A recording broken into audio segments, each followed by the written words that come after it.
So hi, welcome.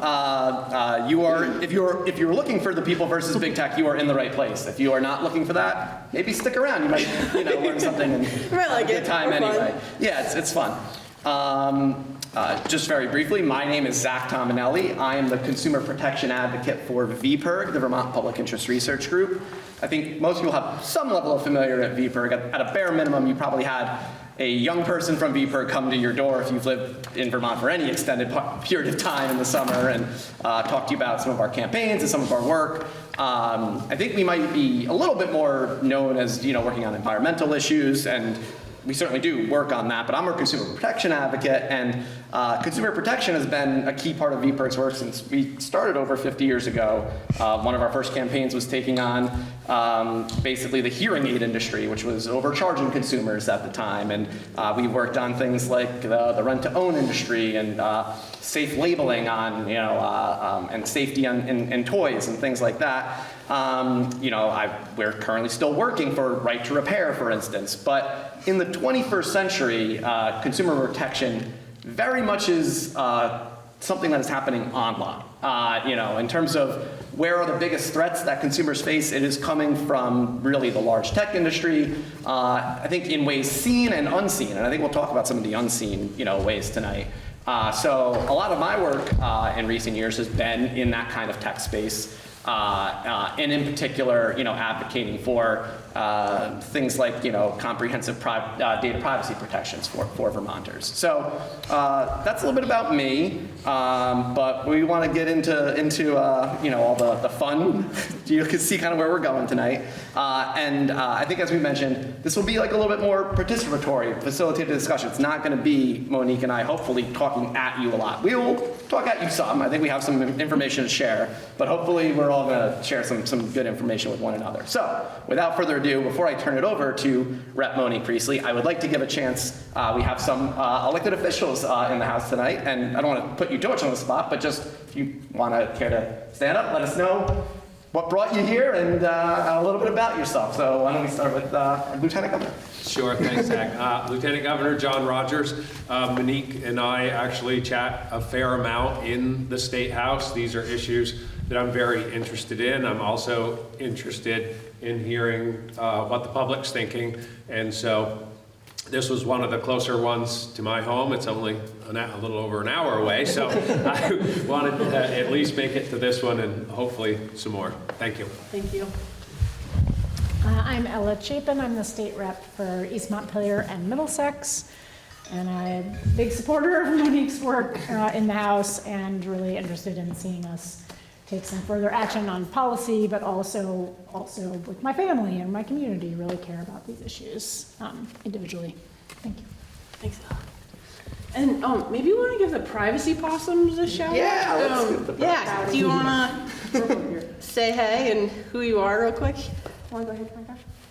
Sure, yeah, we're just a group of local folks from East Montpelier, and farther away than that, but like Central Vermont-ish, who get together. We care about privacy and security on devices, and we educate. We show up at events and table and hand out information.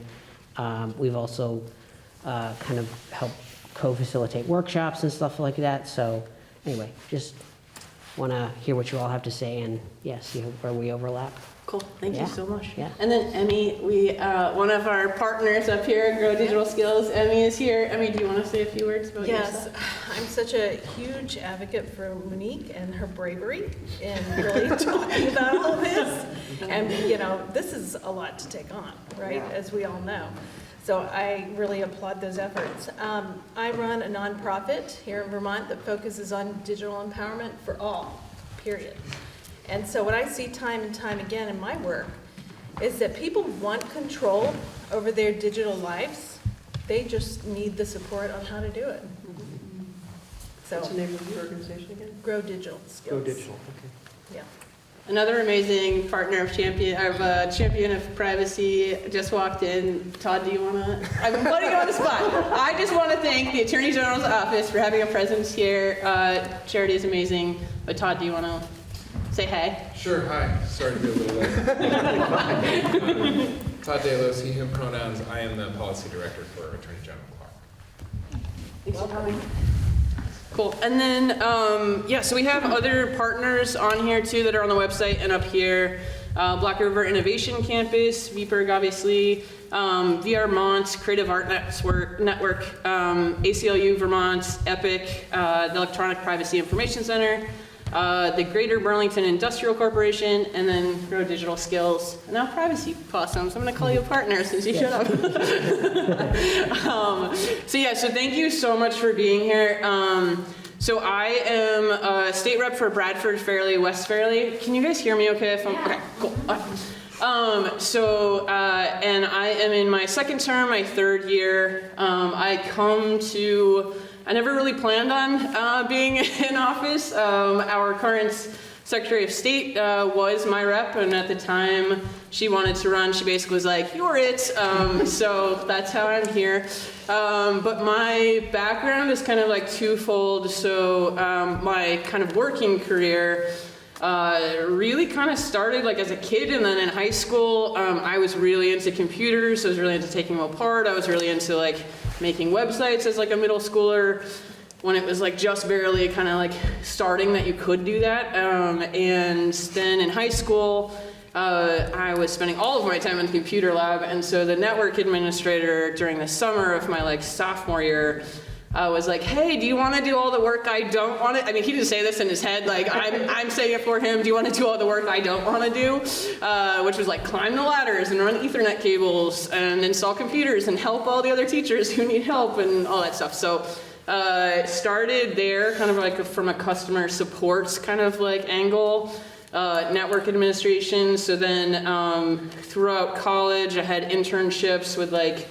I did database design and management for a printing press in Lebanon, New Hampshire. I took on like interim network administrator for Lebanon College. I did computer lab stuff when I was at UVM. My degrees are in digital media and graphic design. I have a master's in communication and digital media. And so a lot of my jobs kind of more in the college realm ended up being a lot of web design, a lot of just like helping elderly people on their computers, trying to like access their email and things like that, who couldn't leave their home and needed people to come to them to like help them, which was a lot of fun. And then I worked to put myself to grad school. I worked for a small, tiny little software team. It was like 4 people at the time in Seattle. And we did education, technology. We basically, like if a university had an online registration portal, there's lifelong learning programs, kids camps, workforce development that also needed registration portals. And so I did pretty much every role in that company since I was there for 14 years, except for like sales and the like real, we usually outsourced engineering. But I did customer support, I did all web designs, I did all the integrations between different softwares. I did database migration of 20 years of like data from big systems into our platform. Did payment processing integrations with PayPal, Authorize.net, that kind of stuff. And towards the end, I was doing like the overhaul of both the front end and back end of that software. And now I'm just doing, the other side of things was always volunteering. So always working, just kind of serving, volunteering on different nonprofit boards that started locally, the library, the healthcare clinic, the Chamber of Commerce, you name it, I was on it, municipal committees. That turned into regional things, and then that turned into statewide stuff, and then kind of brought me here. And I turned a retail store that had gone out of business into a community center, co-working space. So that brought together a lot of community function, let's stop brain drain, let's give remote workers a place to be and be involved in community and get everybody talking.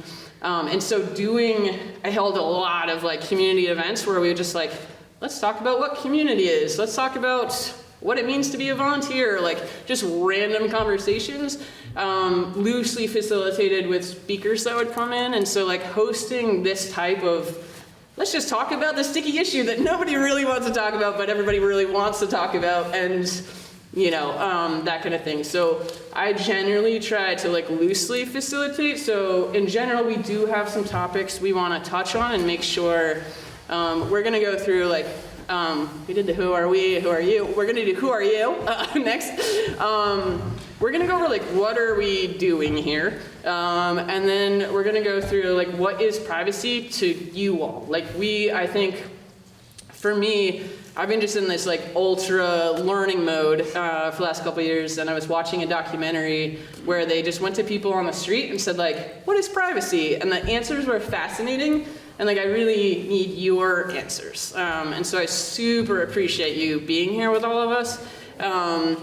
And we're gonna do, why does privacy actually matter? What's been done to protect people's privacy? What can be done? I am gonna do a piece of the program where I'm gonna try to terrify the pants off of you, but then I'm gonna say, but we're gonna change it, right? So we're not gonna lobby any specific bills at you. I am gonna talk loosely about what's going on, and then you decide how you want to engage. And no matter where you fall on these issues, I want to keep engaging with you. So open invitation. So I guess the next is we'll do kind of since we have a bigger group than we've had in the past, maybe we'll do a mix of who are you, what are you doing here, and what does privacy mean to you, and we'll just see how far we can get with this group. And no pressure for everyone to participate, but please definitely open invitation to share your voices. And if I have to cut anyone off, it's with love, we just gotta pack it in, 90 minutes. And we can't really go down a lot of, there's so many rabbit holes we could go on here, but we're trying to really stick to digital online participation, not necessarily, I might cut off tangential rabbit holes if we discover those, which we have at other ones. Not that they're not important. Not that they're not important, it's just 90 minutes. We're gonna try and shape this thing as best as possible. Yeah, so who are you? Why did you come and to spend 90 minutes of your time with us on an evening in the middle of the week? And what does privacy mean to you? Yeah, cool. My name is Jeff. So why am I here? I'm here because I was attracted to the notion of people versus big tech. Yeah. But I want to take a step backwards. Sure.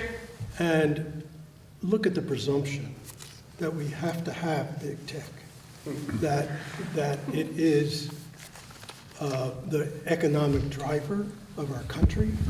It's creating a massive amount of wealth inequality. And we are here thinking that there's no other way, that we can't live without it, basically. And that's what we're teaching our children. That's what this is about with privacy, is okay, how do you live within this really malevolent sort of industrial-based thing that is really at the heart of climate change. And when you talk about big tech, you're talking about server farms, you're talking about AI, you're talking about extractive industries. And we all accept that, okay, hey, it's here and we're just going to learn how to live with it rather than saying, no, we don't want it. Turn it off, basically. I mean, I'm being a little naive, turn it off. No, that's okay. But it's human created, and except for the billions of dollars and trillions of dollars that investors are making off of it, Yeah. we could turn it off. So the privacy thing, well, I mean, I have a very small profile I have a flip phone. So that doesn't, it's interesting, but I'm more interested in the real roots of the problem and how we start to address this turning away from big tech driving our economy, driving our lifestyle, driving our culture, everything. So. Oh, thank you so much for sharing. That's really helpful. Yeah. I'm Andrew Stander. I live here in Montpelier. And full disclosure, I was in favor of Y2K. I really wanted to wake up that New Year's Day morning and find that we'd been reset to the mid-19th century or something like that. Anyway, I am concerned to learn what I need to know, but also to be able to share that with other people, because I see it all the time among my friends, fellow volunteers. I'm retired, but I do a lot of volunteering. And I was saying to the Lieutenant Governor, I give tours to middle school and high school students at the State House. And it's really interesting when issues come up around technology and so on and so forth. So I'm definitely here to learn. In terms of privacy, I think it's gone. Whether we can get it back or not, even in little incremental ways, I'm not so sure. At least in any widespread way. I think there's plenty of people who've delved into this far enough and are tech savvy enough that they're building little walls around themselves and stuff like that. And the rest of us are out there going, how do I deal with this? I think keeping a low profile is one way. And I had to laugh at this thing that says, don't do social media on mobile devices. Yeah. And I'm like, That's all. okay, That's what you do right that's now, what yeah. most people do. Yeah. I don't, but I think that is a big concern, that if that's one of the major problems or threats, how do we turn that Titanic? So those are kind of my thoughts. Cool. Thank you. But I am still rooting for Y2K. I feel like a small Even piece if of it me comes is in too, the so. form of the nationwide blackout that will be caused by the server farms Yeah. when the grid goes down. Thank you. Anyone else? I'll share. Great, thank you. I'm Kathy, and one of the things that I find interesting is there's a lot of things I wish I could use the tool, but I don't, because it's like with the Google Calendar, for instance, I just don't want a record somewhere out there that anybody can touch that has every single thing that I put on a calendar. But it would be great to have that. So just balancing the benefits with the loss of privacy and the sense of, there was a book, Surveillance Capitalism. I have not read it. It's 2.5 inches thick. It's really big. But I heard an interview with the woman that wrote it, and again, yes, and that was a few years ago. I went right out and bought the book and then was totally intimidated by it, because it feels like there's no escape. And if you want to use any of the tools, you have to sign 18 pages of legalese that how can I even have any idea what that says and what I'm signing away? So that's one of the things I'd love to learn anything about tonight, is what do you recommend? And what does privacy mean to me? It means to be able to, live my life and make my choices and not think that somebody that I don't even know has access to all about who I am, what I do, what I look at, etc. No book has ever made me swear more out loud without thinking about it ever. I was just reading it like, damn it! Yeah, it's good. Thank you so much. Yeah, sure. My name is Sharon, and I'm sure big tech has a lot of information on me, because I do maintain, I don't use Facebook anymore as the app, but I use the Messenger, because that's the only way a bunch of people that I want to stay in touch with communicate, rather than even texting. But it's become, I've watched technology become this incredible, pervasive tool for targeted marketing, manipulating people to turn them into the ultimate consumer. And that is really the ultimate goal, is to just turn us into mindless, voracious consumers of every good and service that is out there. And it's a race to the bottom. And I'm just curious about what can be done. I would love to see all of our K through 12 schools make everybody give up their cell phone when they walk in the door. We already did that. Yeah, like worldwide. Yeah. Oh, wow. But thank you. That's ambitious. Yeah. Thanks, Sharon. Here for the schools that have already implemented it. Yeah. Yeah, please. Hi, I'm Monique. I do public health research for a College of Medicine, and I use AI in my work, and if I don't, I will fall behind in the profession. So one of the saving graces of that particular technology is that it's locked down within the system. So I know that, whatever I'm doing, it's not feeding back to the algorithm. But that's not true of AI in my personal life or in other people's access to AI. And so I'm interested in opportunities for collective kind of resistance, while also kind of staying part of the advancements and opportunities. Well, thank you so much. I don't want to look at anybody to force them to. Monique, if I could just Yeah, please. make Yeah, a yeah, couple yeah. points based on what other folks said. Yeah. Not only when you go to your calendar does somebody else have it, but like my wife uses QuickBooks for our businesses.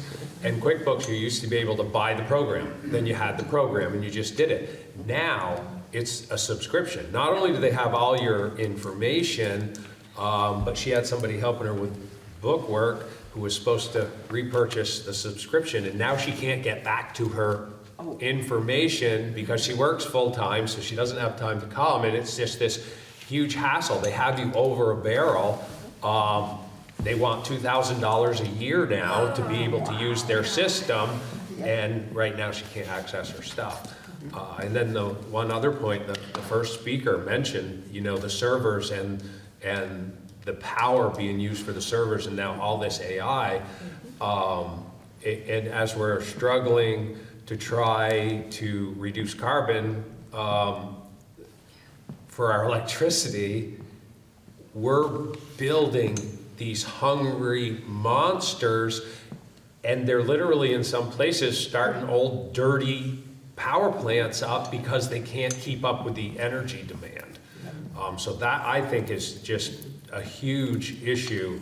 Are we going to just continue to kill the planet to power AI?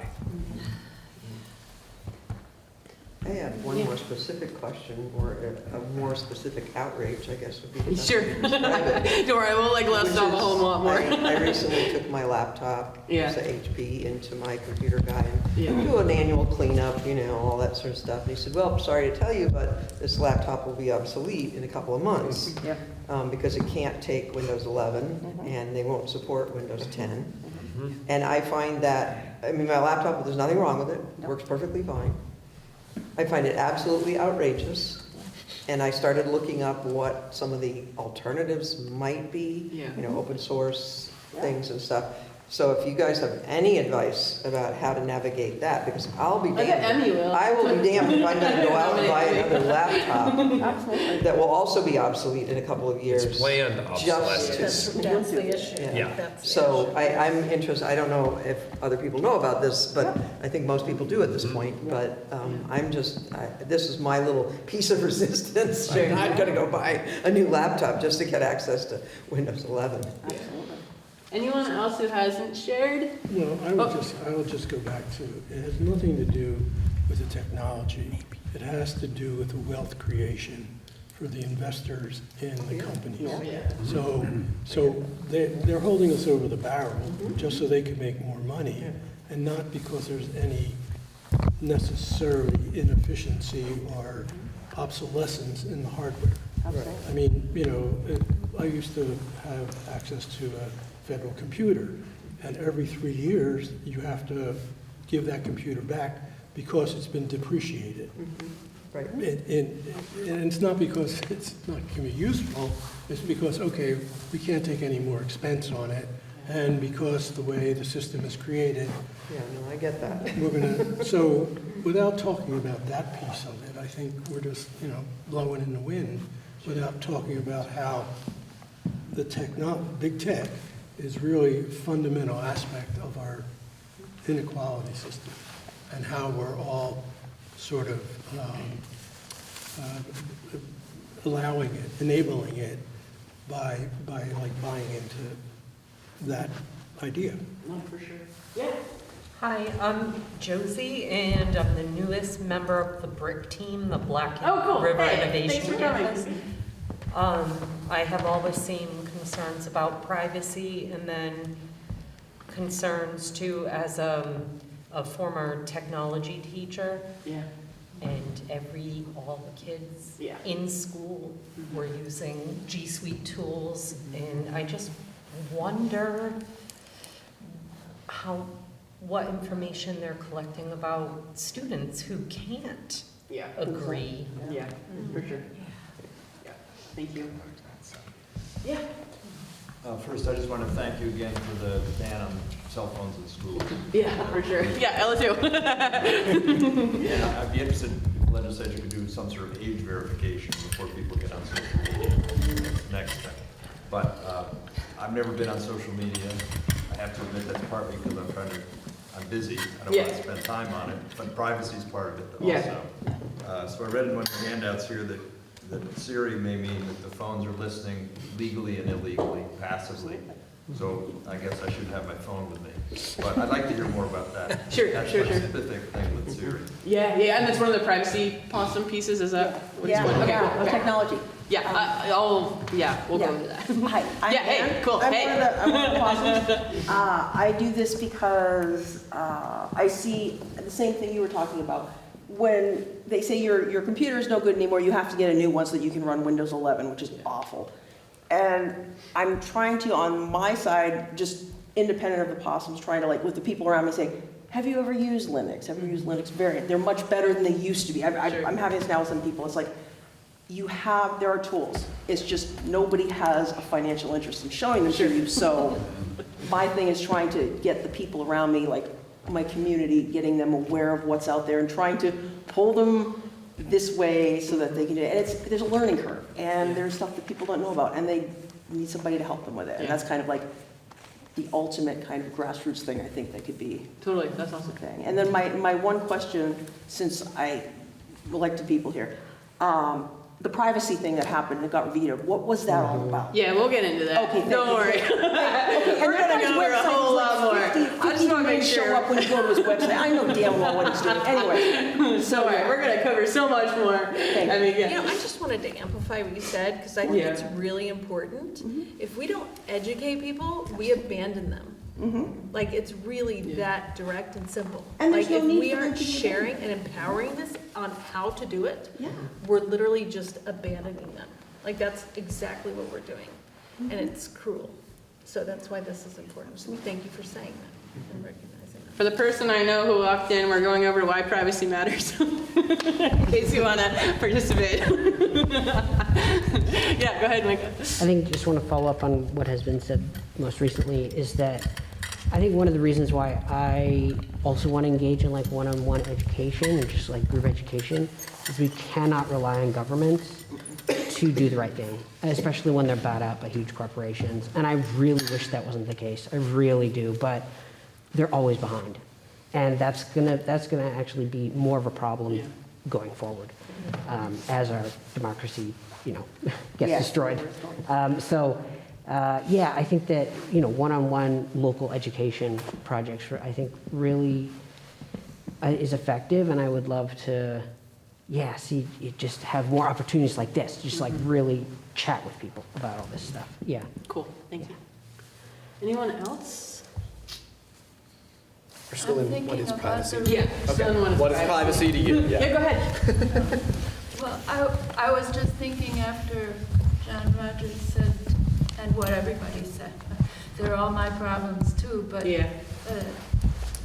I'm one of the merest mortals in the tech thing where and I feel abandoned every day when it takes me 3 hours to pay one bill with the new Windows 11 system, and I'm have problems with every stage of it and get into such bind. But the other thing is the ripple effect of all this, including the privacy, I worry all the time.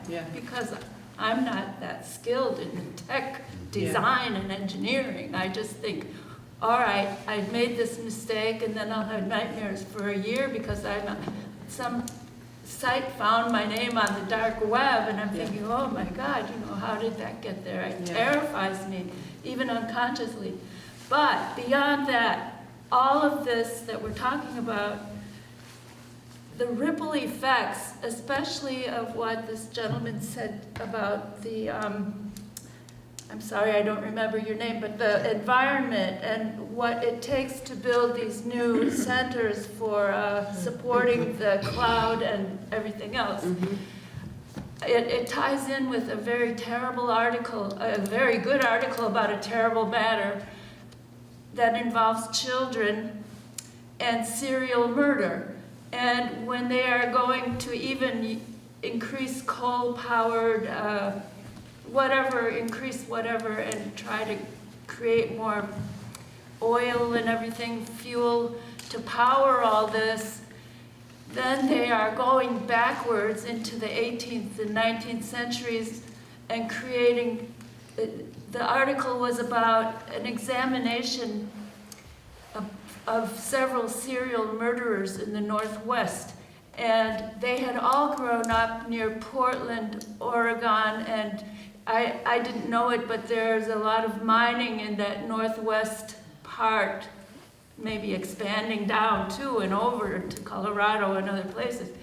And they made a connection between the chemical discharge from the high smokestacks, which didn't go just out into the stratosphere, but fell back down. And these kids played in these things, and they end up being so sickened in their mind it doesn't develop properly, and they have no empathy. They have there's no way of avoiding that except for cleaning the air. And in the meantime, they create so much heartbreak, and they have heartbreak. So the ripple effects of all this pressure from one industry to make everybody keep up at huge expense. No, thank you for sharing. Zach, do you want to kick us off? What do you feel like privacy is? Well, I don't know if I have an exact answer of what is privacy. I think we've heard a little bit about it. I mean, it's been articulated in various places as the right to be left alone. A theme, though, that I think I've heard both in this initial share session and in the first two of these that we did one in St. Johnsbury and one in Randolph, is this interesting tension. And the first gentleman, who spoke, there's this idea of how much of this do we even need? but then there's also the reality of, well, a lot of what we're just calling big tech is built into the infrastructure of what we all do. And some of it is technology that is potentially useful, more convenient, maybe even life-saving, right? So there's this tension of, okay, we have this technology, some of it we maybe don't need, some of it maybe we do need or do want, but we often don't have a whole lot of choice. If you're going to use it, you're kind of tied to the end user agreement, and you're tied to the terms and conditions, right? Well, one thing that we're trying to change is that sort of lack of choice, or actually kind of turn on its head, the idea of like, if a company is offering you this technology, and if they are collecting information about us and all that stuff, putting the responsibility on them to limit, the information that they're collecting and only be using that in a way that is needed, essentially. Instead of having to put all of that onus on us to be these people who navigate all the different privacy elements. And, I think there's because we have not enacted comprehensive privacy reform in this country, I think there's a need for one-to-one education and what can you be doing and all that kind of stuff. But if we're ever going to actually change it, we're not going to be able to reach every single person one-to-one. We need to kind of flip the whole concept on its head and disincentivize this mass collection of information And I think there are ways to do that through policy, and we'll talk about that a little bit. But that's been an interesting tension, that I've heard, which is, even if you're somebody who doesn't really like social media, but you feel like, I have some people that I'm in a group chat with that, that Messenger is what they use. So it's like, we shouldn't be forcing people to maybe make the decision, do I stay in touch with somebody or do I sacrifice my privacy or my rights, right? And that's where we are right now, is we're often forcing people to make the decision of, do I sacrifice this or do I use this? And also increasingly, we'll talk a little bit too about like the Internet of Things and smart devices. It's getting harder and harder to even buy, an appliance or something that isn't maybe sucking up your data or your information. And again, it's like, people should be allowed to have a refrigerator. It's just a refrigerator. and they're not necessarily worried about, right? Like, well, what does that mean? What does it mean to have a refrigerator? Yeah. So it's an interesting tension that I've kind of noticed through all these discussions. Awesome. So yeah, I think so. This is the part where I'm gonna talk at you for a little while. I hope that's okay. And then Zach will jump in, and then we'll try to leave room for questions and stuff at the end. But thank you so much for sharing. Everything here is like a completely valid experience. And it's terrifying. And like Zach said, that it shouldn't be something where we're more or less victims, or as somebody in the last session said, it is gonna stick with me forever, who, came and she is here and she wasn't born in this country. She is here legally, she has status, but she feels like she is being blackmailed by tech in order to be a part of society, which was like, whoa, that is rough. And it's true. Yeah. That's what it feels like in a lot of ways. Myself, I just announced all my Facebook and Instagram accounts. I'm getting off. I can't do one. I'm gonna go through all the stories that I'm retelling to you that I've been just getting, hosed at all the time, where I'm like, oh, I can't do this anymore. It's too much. But it's I have 20 years I've been on since the very beginning. I have 3,000 connections that are a lot of those are actually friends and coworkers and people I went to college with. And I know that as soon as I leave, I'm gonna not have connections with them anymore, and that sucks. And I really wish that it was just a safe place that I could, things like that, things like Airbnb or Lyft, in general, sharing economy, connections to people, the way a lot of these things started at the beginning. Great mission of let's get people together, let's get people helping each other, let's share the resources we have. And then it ends up, that's all psychologically to there's tricks to addict us into that mission and to keep us coming back, and to a certain point then it gets used against us, and we become the monetized thing, and the pieces of our humanity. And one of I feel a lot of the Why Privacy Matters that have stuck with me from reading books like Shoshana Zuboff's or Why Privacy Matters by Neil Richards, or hearing any of these stories from people, is that if you think about, actually I'll go I'm in rooms all the time right now with regulators, government affairs people from corporations all over the world. It is fascinating to be in a room of people who are hate my guts, because I'm trying to fight all of them. I was in a room a couple weeks ago where the debate was me, another guy from the FTC, and then a bunch of industry. And it was very much industry saying there's already discrimination laws, there's already bias laws, there's already blah blah blah laws, there's already price fixing laws, that kind of stuff. And then me saying yeah, but guys, that when people are trying to sue you using these existing laws, you say that the digital version of whatever is happening doesn't apply to the underlying law.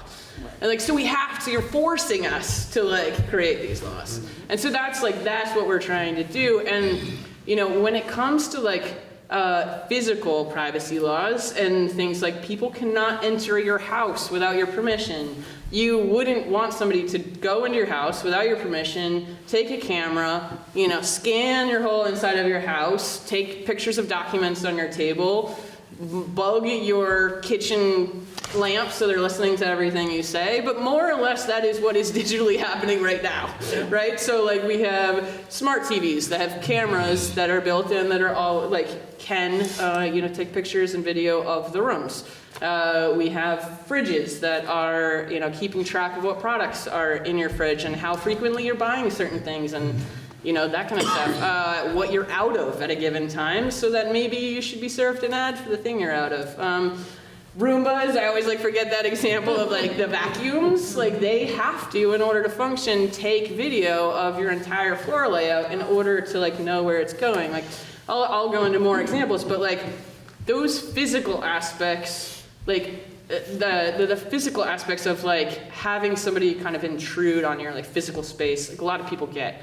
But they don't necessarily think about the ways that digitally that is being interrupted and trespassed on, basically. And I think the why privacy matters at a fundamental level is think about how many times you have changed, depending on who your friends are at any given point in life, who your colleagues are at any given point in life, who you went to school with, when you moved to a different city, when you started a new relationship.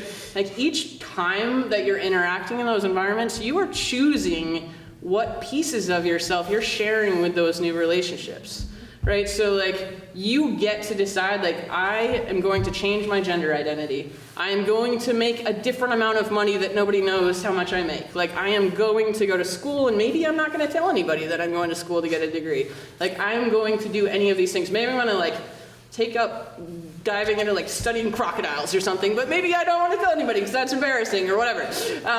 So you get to choose what you're into, what is a part of your identity, and who you share that with. And that has been something that, just thinking about even the earliest that we teach, 3, 4, how old are kids when we teach them that you close the door when you go to the bathroom, or you don't interrupt somebody when you're going to the bathroom, or there are things you share and don't share with people who aren't members of your family, or whatever it is, right? So we at some point establish norms, privacy norms, as just being humans. And so much of that is being taken away from us and interrupted by tech without us even realizing. And so now I'm going to go into the storytelling deeper dive, where I'm going to hopefully all of you be terrified and angry, and then you'll want to help. I didn't think when we did this mostly in October that it would be appropriate ghost stories. Yeah, no, it's yeah, scary stories. Yeah, totally. Yeah, please. I just want to observe that a lot of the pieces you've touched on so far have been around sort of property rights, personal rights, privacy. Yeah. And I'd love to talk with you about this another time, because I'm just observing how those are really colonial concepts. Yeah. Okay. Yeah. And capitalist concepts. And I just want to add. Yeah. So but our culture is built on those rights, and so they're all very relevant. Yeah.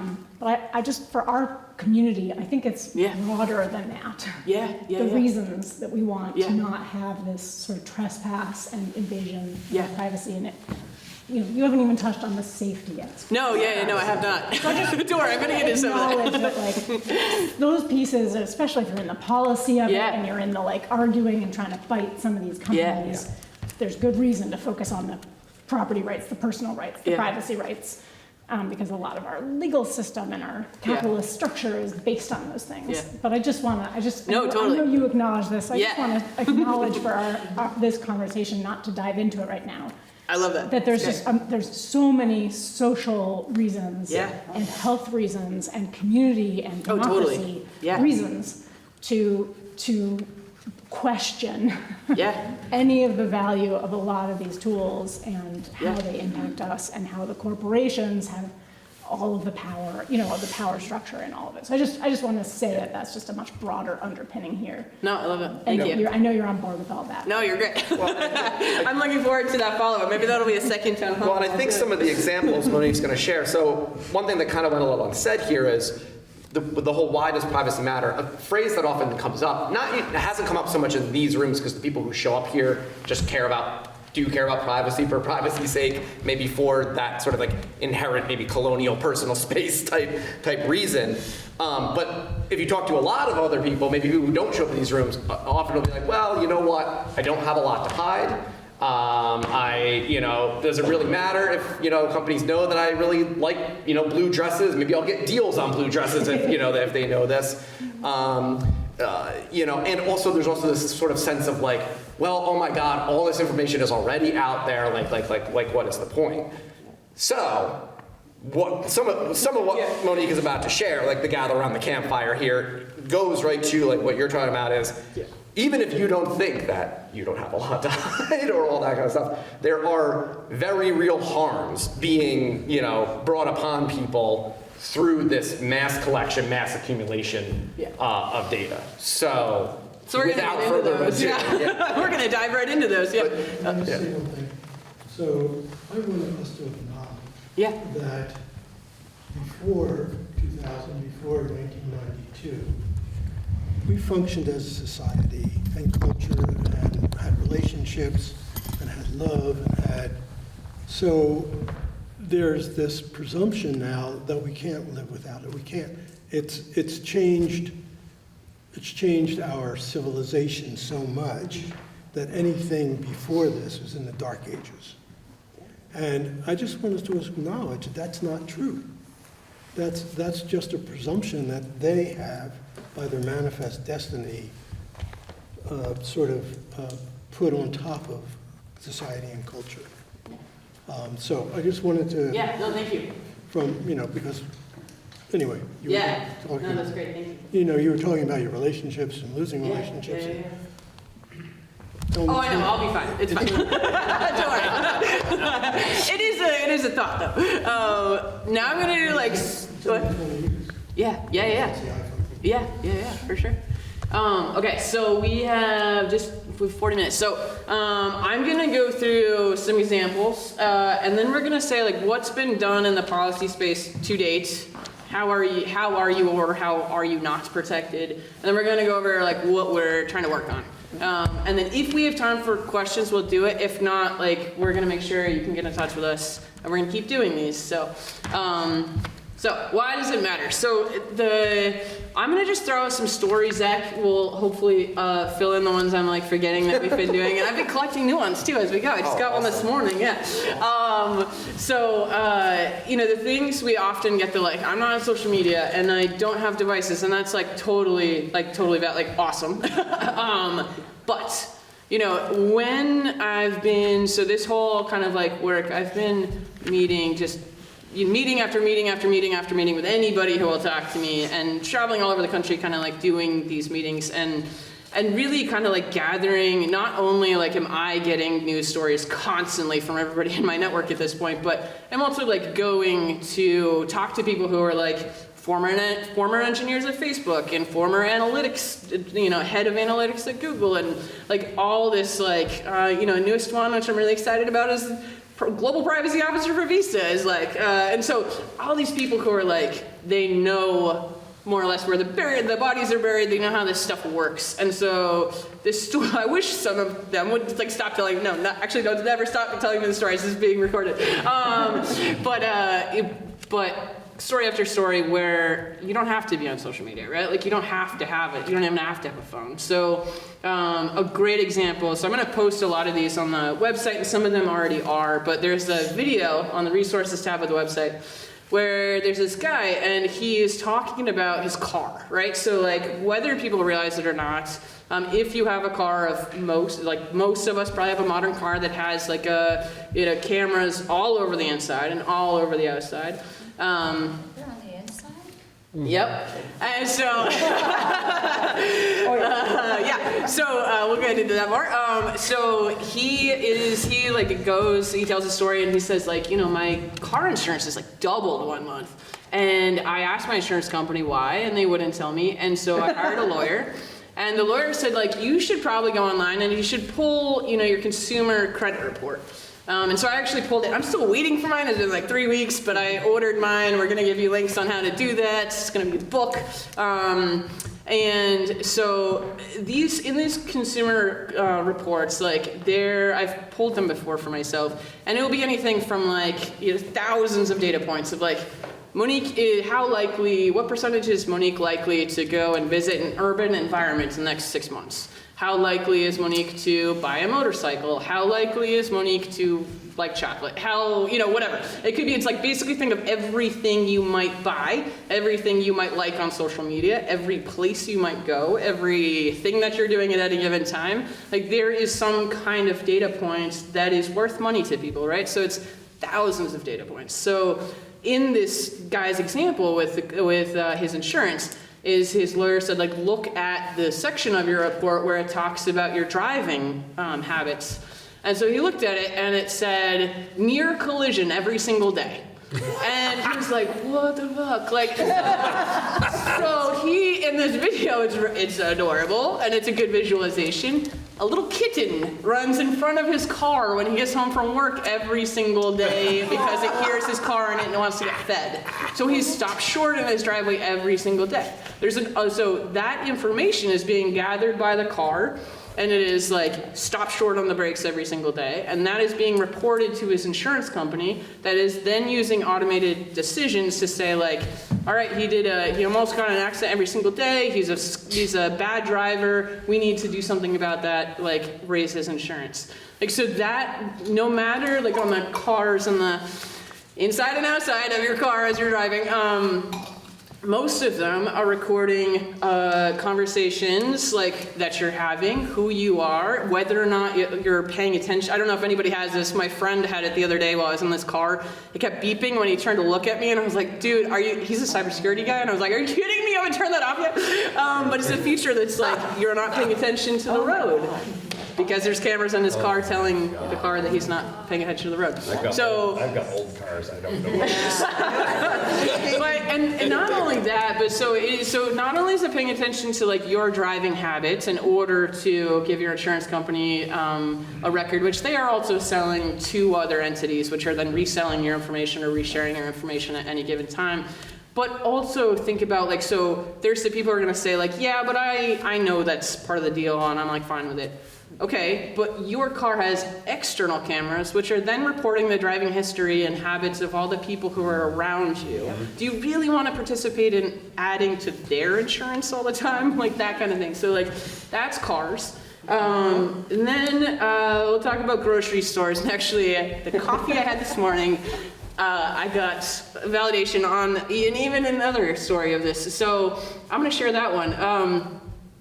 So there's different grocery chains, right, and I'm probably not talking about, I don't know at what point this might change, but probably not talking about like the Co-op and probably not talking about like, local chains and stuff like that. I'm talking about like the big international chains. And so two things here. One is like when you go into a grocery store that's a big enough chain, like the cameras there aren't just for fraud, right? They are for fraud to like track what you're doing, but they're also used as like marketing profiles for you. So they're scanning your like face for biometric stuff. And then you have a phone in your pocket that you may or may not have signed, you probably did, sign up for a loyalty program to give you discounts on the products on the shelf. That phone is giving a like near to the inches location of your phone as you're going around the building, so it knows who you are, it knows where you are in the store. And then in some cases, there's examples where it's like used to adjust the pricing, right? And not only is it doing that, it is also tracking like what you're buying, when you're buying. Your smart fridge might say like you are out of cookies, so that it might have popped up in your phone that you need to get cookies where at the grocery store, and then you're getting cookies. And you don't even think about the fact that like your fridge just told on you and then manipulated into you buying chocolate cookies.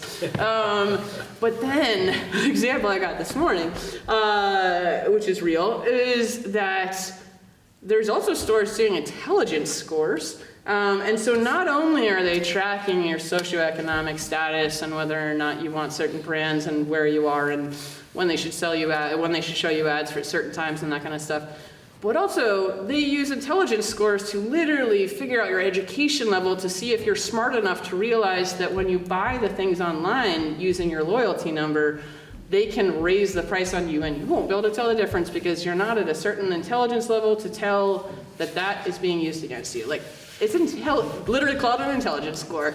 That's a new one for me and horrifying.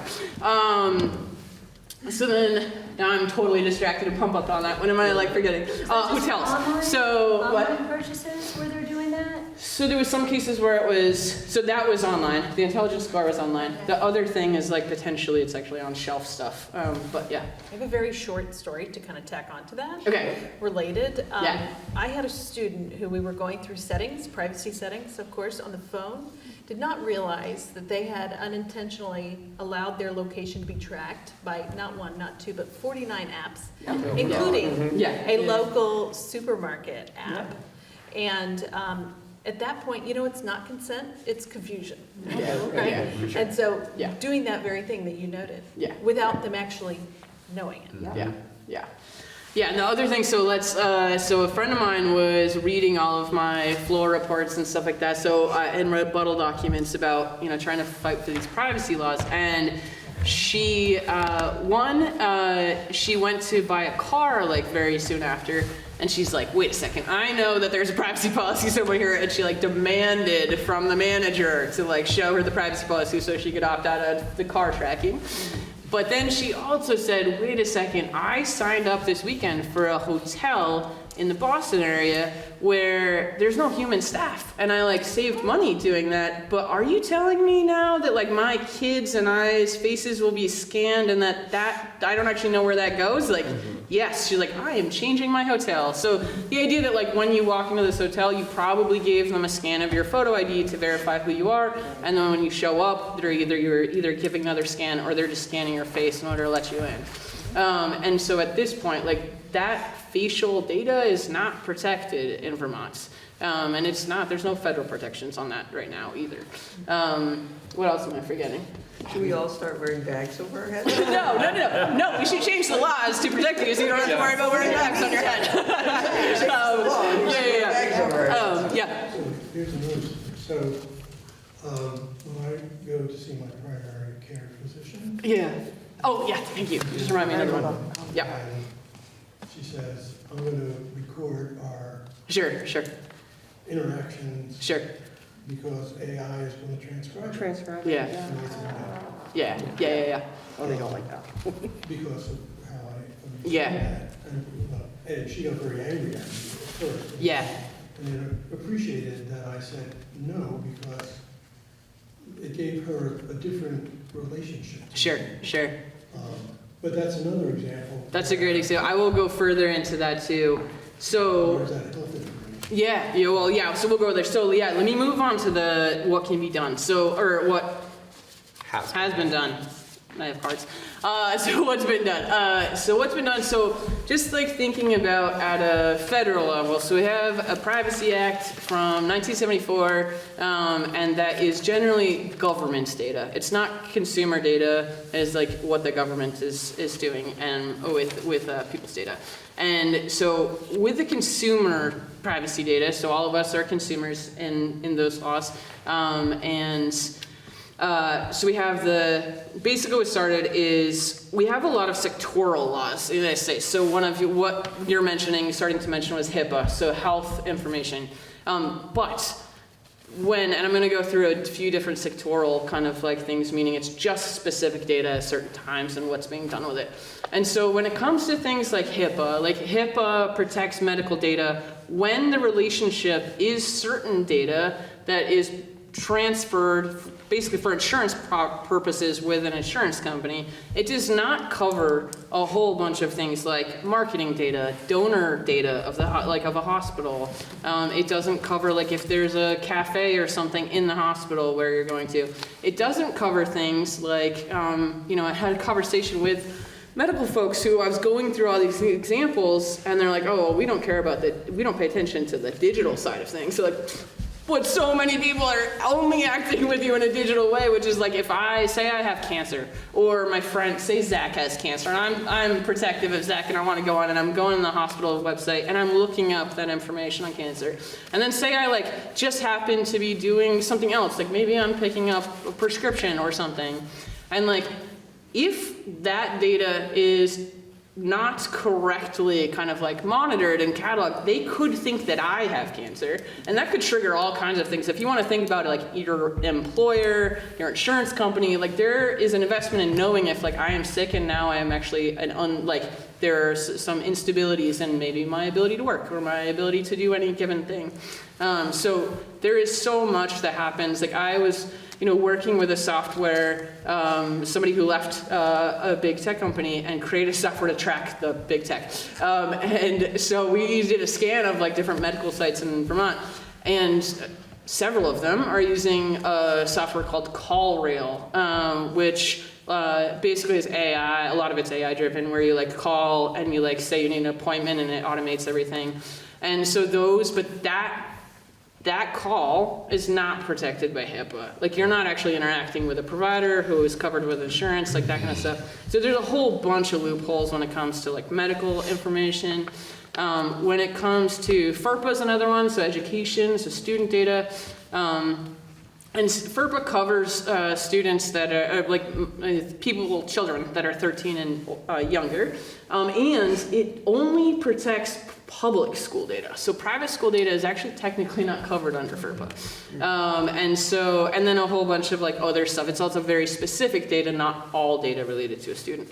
And so there's all kinds of stuff there that we could go into, and we did some stuff with the age-appropriate design code we passed this year, which does protect, does add protections, data privacy protections, really strong ones actually, to kids 18 and under.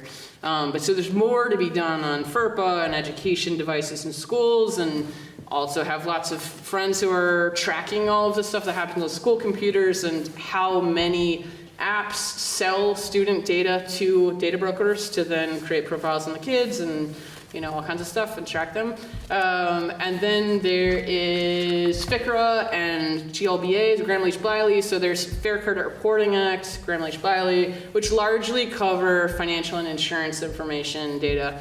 And there's been reports from the Consumer Finance Protection Bureau and others that have highlighted a lot of loopholes when it comes to like state privacy laws and things like that. Vermont, actually, we did a really deep, thorough dive on like what our federal and state protections are, and I actually feel really good at being in Vermont about a lot of our banking and insurance. Like we have closed a lot of holes historically using our state laws, which is great. And then there's just one-off things like video protection, video privacy protection for your video rental history, and there's library protections for like what you take out for books in the library and things like that. And then when it comes to state laws, like State Consumer Privacy Act, so California passed a really robust privacy act, and largely by the actual like residents of California being engaged in that process, and they have privacy like in their state constitution, as far as I'm aware. And so California did this, and no other state did it. And what happened was industry basically was like, oh crap, like we can't let that model catch on.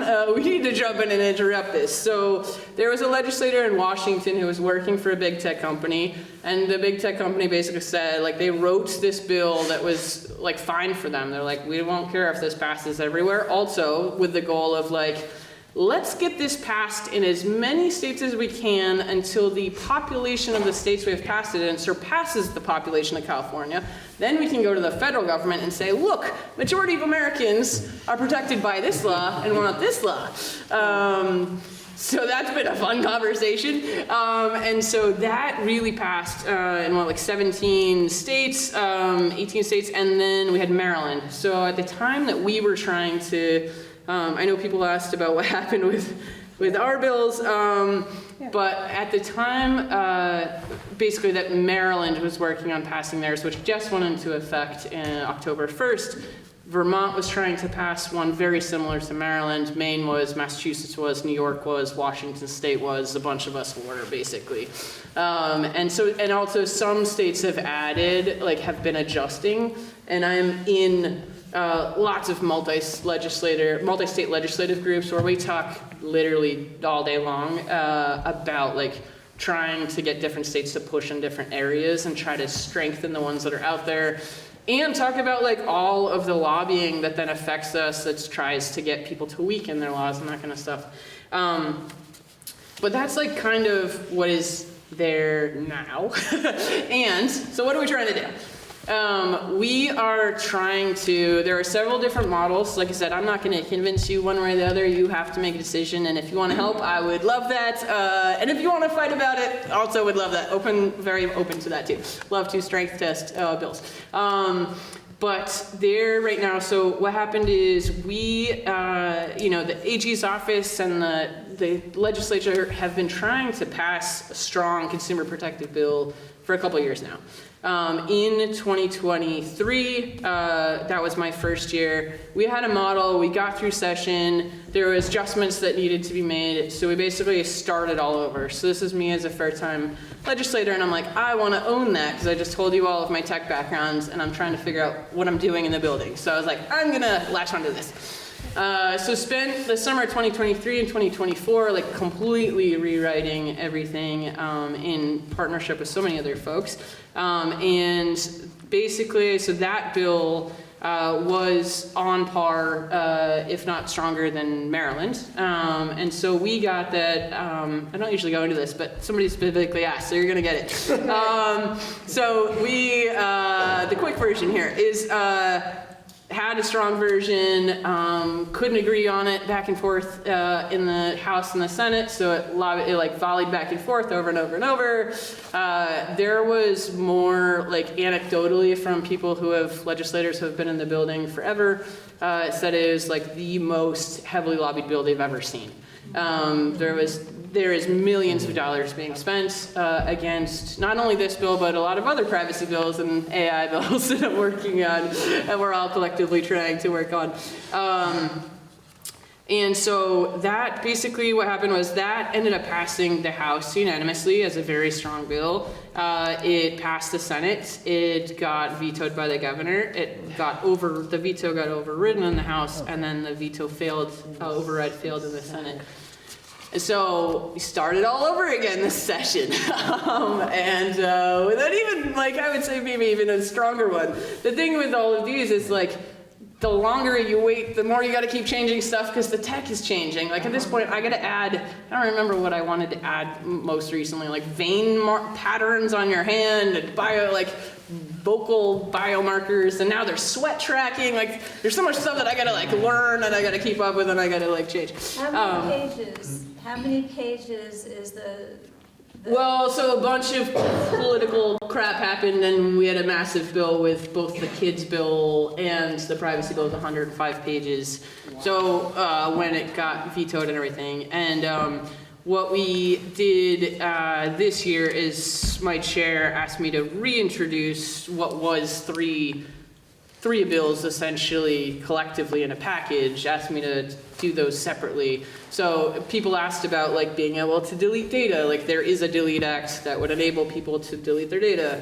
There was a youth online safety bill. We actually passed that at the end of this session. And then there was the Comprehensive Privacy Act. And then there's a whole bunch of other ones. I've got a bunch of AI bills. I've got a bunch of other privacy bills. But we're trying again. There is a model, so there's the model basically this year that is a really strong consumer protective bill. And I have been working with, like I told you, I gave some examples of folks I've been working with literally every single day, all day long. It's my life at this moment. We're really trying to like make it so that there is a strong balance between protections for individuals and consent and basic transparency. Like you should know what data is being collected about you when, and in easy format. You should be able to like I have errors on mine because my identity, I think, got stolen at one point, which I didn't realize until I was doing this work, where there's like errors in my credit report. And I right now, like, there are certain things I can correct when it comes to credit reports. But when it comes to like other profiles where decisions for housing, we didn't even go into housing data, and apartment data, and my car loans or whatever, whenever there's a decision being made about me, I want to be able to correct those things. I might be getting higher priced groceries because I can't correct one thing that's in my profile. So though basically like we want to put the onus on the companies that are largely, that are tracking us at all times, that have the loyalty programs. Yeah, I mean, Yeah, I'm just curious about something. Like, and this is a very rogue and radical That's idea. fine, yeah. But like, the formula has always been that we never get paid for our own data, right? And that's a bunch of BS. Yeah. And somehow, people are profiting off of our data. Has there been any effort at all to have companies who have the money to pay us? Yeah, I mean, there's definitely, so without going too far down in that, like, there's definitely models I where know that's a people rabbit hole. no, it's fine, it's totally fine. There's definitely models where people are looking into, like, can we tax certain companies that are taking certain things for us, or make them register for fees so that goes back into the state coffers and Exactly. yeah, that kind of stuff. And actually, part of the Delete Act is to get higher fees from data brokers who are basic entities. This definition needs to be updated, but more or less companies that are selling our data all the time and sharing it. And so have them pay more and then have them pay for the software that maintains an ability for us to delete our stuff, basically, from all of the 8,600 data brokers plus that are out there, like, selling our data. But basically, nothing that will have them pay us at all. Yeah. There's a funny website. I mean, we can look into it. I like the idea. That would change it really quickly. There's a funny website called Wages for Facebook, and it's a riff-off Yes. of Wages for Housework, but it's kind of a joke because there's no way. And I would actually, I would be careful. So that's I don't want to go to this. I could like really actually latch onto this. But there's apps that are now paying people for people's data, but then you're actually there's like phone apps that are, it's actually, I think it was the third most, downloaded app a couple weeks ago, where kids are downloading this phone app that is paying you to use their phone app, and then, you're actually selling your recorded conversations. But anyway, so maybe that's like a dangerous area to go into, but we can think about it. The group Yeah, I'm not think talking it. about that area. Yeah. But every time Facebook Sensical gets stuff. sued for billions of dollars, we can get a Exactly. chunk of that. That's true. Although most of us They're don't. profiting, but we are but Yeah. it's like $5 or whatever. Yeah, and so that's a good point. I'll go off of that, which is, so not only are we trying to make sure that consumers are protected, we're also trying to make sure that like businesses can still innovate, that small businesses can still function, that when a business, this is a big one for me, I'm gonna release an op-ed soon that I'm doing with a group, which is like, targeted advertising is one of those big things that are like, oh, if you do this bill, you're gonna kill targeted advertising, you're gonna kill the economy. I mean, we just gave some examples where targeted advertising, do we actually want that targeted advertising? I don't know. There's also just a lot of cases of where small businesses are being convinced they have to sign customers up for loyalty programs in order to function. They'll get a cut, they get paid. I heard from there's a guy who used to work for Microsoft, he was one of the primary architects of things, and now he owns a restaurant, and he was telling me, like, I don't do anything digitally because I know exactly, they try to get me to sign up for loyalty programs all the time. I'm not selling my customers' data to them, which is fascinating, but there is, like, if a company is trying to function, mom and pop, let's say that they are convinced they need to spend like $10,000 on digital ads for the year, like Facebook, Google ads. There is data, and I've seen it, horrifying enough, where less than 36 cents on a dollar is actually going in front of human eyeballs. Like, so many sites right now, like, those ads are showing up on AI-generated, sponsored kind of like websites. They're showing up on child porn. I have a screenshot I'm going to share that's like the state of Vermont has an ad on a child porn website. Like, that means that taxpayer dollars are sponsoring and funding child porn websites, guys. Like there's so less than 36 cents on that dollar is a small business is actually accomplishing getting in front of human eyes. The rest is like being taken advantage of by AI sites, porn sites, pirated content websites, which then their money's actually funding illegal content. And I don't think they're told that. And I also have like a ad tech transparency bill to like, let's tell the small businesses where their ads are actually going. Yeah. I just want to throw a gauntlet down, and maybe it affects what you think about doing with the work you're doing. I fundamentally, morally, and in every other way object to the monetization of data. Yeah. You're here. I mean, it's what's got us into this problem to begin with. Yeah. And although I like your idea, but I think it goes down the same rabbit hole that says this information about me, or what I do, or where I go, or anything, has some kind of monetary value to other people. It may have value to me. Sure. You know, I may decide, it's worth my time to go all the way out there to do that thing and then come back.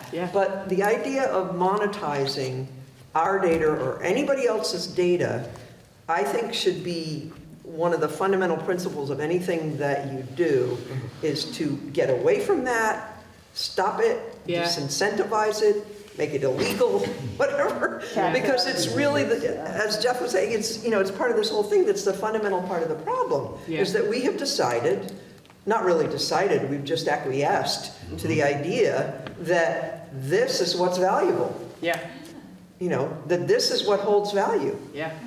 It's crazy. Agreed. It's absolutely insane. Thank you. Go ahead, Sharon. So I'm reaching back, and I'm probably not going to remember it correctly, but I remember at some point there was a high court ruling that a right to privacy was fundamental. And that right to privacy, I think, is part of how they protected back before there were really gay rights, protected people from being barged in on and arrested when they were in their homes and things like that. And I'm wondering where kind of the fulcrum or the leverage point is to take this thing that is recognized as a fundamental right as a U.S. citizen, this right to privacy, this right to have your life where you're undisturbed and allowed to just be who you are. And not have it being continuously invaded and manipulated for the gains of shareholders. And I think that's why we're here and why I need your help. It's like, I don't think, like, we are definitely not hearing from average people. We're not hearing from small businesses, we're hearing from certain small businesses, and sometimes we're not actually, like, sometimes we're stonewalled into, like, hearing from them. Often we are hearing from paid interests from the big tech companies that, have local lobbyists, have regional lobbyists that come in, have national lobbyists that come in, have global lobbyists that come in. Like, I talk to all of them, guys, here and everywhere else. And that's fine, right? That's their job. But, like, they're being paid so their voices can be heard, and we're not hearing from you guys. But unfortunately, that isn't just big tech. That's pretty much everything No, discussed in the State House. And that's why we need more people to be engaged in this and everything else, so that we can hear from the people, because the lobbyists, the people who have money to pay the lobbyists, get heard more than regular people. For sure. Go ahead, Sharon. So make a short, concise petition with a spot for comment on it, make it paper, make it electronic. Done. Have a few of us get a hold of it, share it with our friends. Okay. I love it. I mean, that's, and so that the will of the people is being expressed, and in a way, because nobody has time anymore, and the younger people are growing up and with their face in front of a screen, and I'm not a big, I don't understand the IT stuff really well, but I can tell you that, like, if a dairy cow doesn't get to go outside while it's growing up as a calf, within one generation, their brains shrink 20% from what their mothers were. And this is the young generation who are Yeah, growing up yeah. basically inside of a barn without any light because their face is in front of a screen. So we have to put a stop to this or slow it down now. Yeah. So put a petition together. I'll show Yeah, I you. love that idea. And like, yeah. Also, just personal stories. I work, Yes. volunteer with 350 Vermont, and we're gathering Yes. stories about electricity rates. For sure. To go before the PUC. Yeah. To make it clear that the rates are going out of control and people are making, you know, having really bad things happen to them because they can't pay their electric bill. Yeah. And we're just asking for personal stories. Yes. And hopefully we're going to get a few people who will actually show up at a PUC meeting and tell it in person. Yeah. But at the very least, we can collect them. Exactly. And I would imagine, with all the stories that you've got, if a few of those people give permission to have their story told in a legislative setting, and we've even done it where if someone, you know, doesn't want to go talk to themselves, or they can't get to the State House, that they can authorize someone else as a proxy to speak on their behalf. For sure. That those personal stories, I think, are incredibly persuasive. I've always been told by legislators Absolutely. that personal stories are very compelling. So I would hope that this could go in that direction, and the people who've suffered badly or you know, become aware of the bad things that are happening to them as a result of this. Because I doubt, I mean, some of this is revelatory to me, and I'm sure there's a ton of people out there that don't have any idea that any of this is happening. Yeah. Yeah. And, It seems to me, though, that the person who needs to hear about this is the governor. Yeah. So what do you need from us? Yeah, I love this. You are so good. Like, this group is like, how do we help? This is amazing. Yeah, I do need stories, and I do need people to talk to the governor. You know, so where things are at is like basically like this tour is part of. There was again, there's a competing industry bill, and this is happening all over in state houses all over the country. But we've got an industry bill, and we've got our bill. Industry bill's trying to strip consumers of rights. There's a strong bill trying to protect them, going back and forth. We got to the point this session where I was like, I felt like we were being forced to pass the bad industry bill, which strips people of their existing rights from the 60s. So I went to the speaker and my chair and others, and I was like, can we please pause? Please pause, and I will run all over the state, and I will gather stories, and I will gather Vermonters, and we will like hear from them. So that is what I'm doing. So thank you again for participating. What we're gonna do is like, I love the petition idea. We're loading the website with resources of like, what can you do to protect yourself? How can you get involved? What's going on? What does the legislation look like? So one thing is like, we'll, again, never sharing or selling your data that we collected, but we will use it so that I and Zach can say like, hey, if you want to be engaged on a daily, you know, way, then there's organizations like VPIRG, ACLU that'll give you action alerts. And then I will also use this to be like, hey, I need you to like tell your friends to go to the like Burlington Townhall, but also like, I really need your stories like right now. Or after the last town hall, I had somebody who emailed me the story in writing, so I had it. And so that was super powerful, really helpful. But yeah, anybody who wants to like, wants to become in person, wants to just email their story, wants to have coffee with me, I literally drive all over the state all the time. If somebody's like, I want to have coffee and talk about this stuff, done, I will be there. Yeah. Well, I don't know, I mean, like, 2 years ago, I bought a Toyota. Yeah. And it was great, or I leased it. And it you know, a remote start and all this stuff. But then I discovered that in order to do that, one, you have to pay a subscription after the free thing. But it was also, like you said, recording, you know, every time I went around a corner, what speed I was going around the corner or whatever. And I'm a good driver.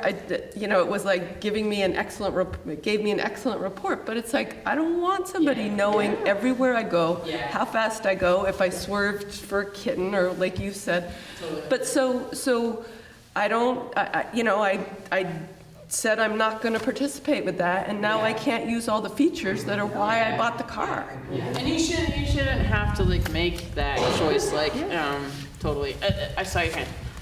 Yeah, just since we're getting close to time. Yeah. Before we leave, there were 2 things I wanted to share thought-wise.